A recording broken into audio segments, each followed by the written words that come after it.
اللہ تبارک و تعالیٰ کی حکمت یہ چاہتی ہے کہ میرے بندے پریشان نہ ہوں۔ رب یہ چاہتا ہے کہ میرے بندے کسی جگہ پہ بھی دقت اور پریشانی کا شکار نہ ہوں، تو اللہ تبارک و تعالیٰ نے راہ اعتدال اختیار کرنے کا حکم ارشاد فرمایا کہ تم اعتدال کے رستوں پہ چلو، معتدل زندگی گزارو، افراط و تفریط سے بچو۔ آج اس معاشرے میں ہم وقت گزار رہے ہیں، اس معاشرے میں ہم اس بات کو سمجھنے سے قاصر ہیں کہ اصل ہمارا مسئلہ کیا ہے۔ ہمارا اصل جو مسئلہ ہے اس کی شناخت ہمیں کیسے ہوگی اور ہم پھر اس تک رسائی کس انداز میں حاصل کر پائیں گے۔ ہم ہمیشہ اپنی آمدن بڑھانے کے چکر میں رہتے ہیں، ایک کام اور شروع کر لیں، پارٹ ٹائم جاب شروع کر لیں، کوئی سائیڈ بزنس اس کا آغاز کر لیں۔ ہماری جو دوڑ لگی ہوئی ہے وہ لگی ہے کام بڑھانے میں، آمدن بڑھانے میں، حالانکہ اسلام ہمیں یہ کہتا ہے کہ تو آمدن بڑھانے کے چکر میں نہ پڑ، اصل بات یہ ہے کہ تو اپنے خرچے کنٹرول کر۔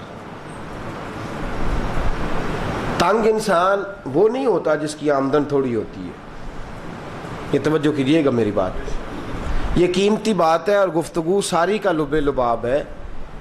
تنگ بندہ وہ نہیں ہوتا جس کی آمدن تھوڑی ہوتی ہے، اصل پریشان وہ ہوتا ہے جس کے خرچے زیادہ ہوتے ہیں۔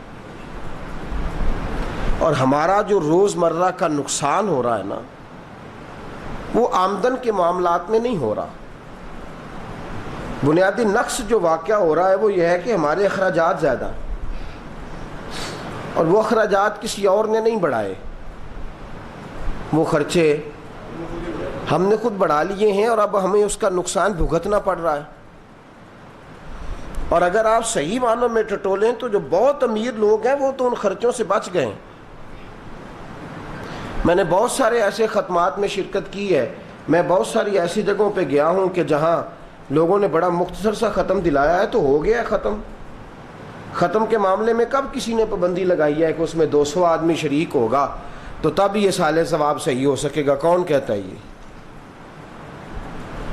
یا شادی کے موقع پر اگر سارے بہن بھائیوں کو نہ بلایا گیا تو میری شادی پایہ تکمیل تک نہیں پہنچے گی، اس میں برکت نہیں ہوگی، یہ کس نے فتویٰ دیا ہے؟ معتدل زندگی کا اسلام حکم دیتا ہے۔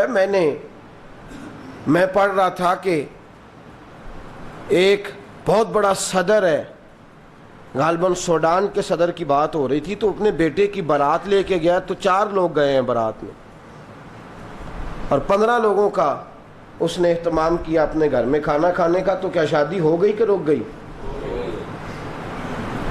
تو بھائی راگ الاپنا اس بات کا کہ بڑی پریشانی ہے، کوئی سائیڈ بزنس شروع کیا جائے فلان جگہ فلان جگہ فلان جگہ، تو اصل معاملہ یہ ہے کہ پہلے ایک بندہ کماتا ہے تو پھر بھی گھر ہی چلتا ہے، پھر بڑا بیٹا ساتھ شامل ہوتا ہے تو پھر بھی گھر ہی چلتا ہے، پھر منجلا بیٹا شامل ہوتا ہے تو پھر بھی گھر ہی چلتا ہے۔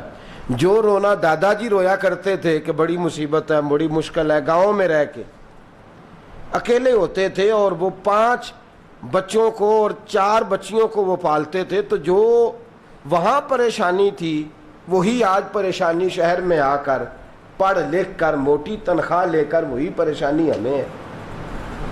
تو میں جس نتیجے پہ پہنچا ہوں اس کو پڑھ کے، قرآن مجید کی چند آیات کو دیکھ کر اور اس مفہوم کی جو حدیثیں کتب احادیث میں پائی جاتی ہیں اور ہمارے بزرگوں نے ہمیں جو مزاج اس حوالے سے دیا ہے، میں اس نتیجے پہ پہنچا ہوں کہ مسئلہ آمدن کا نہیں، مسئلہ خرچے کا ہے۔ ہمارے خرچے بنیادی طور پر زیادہ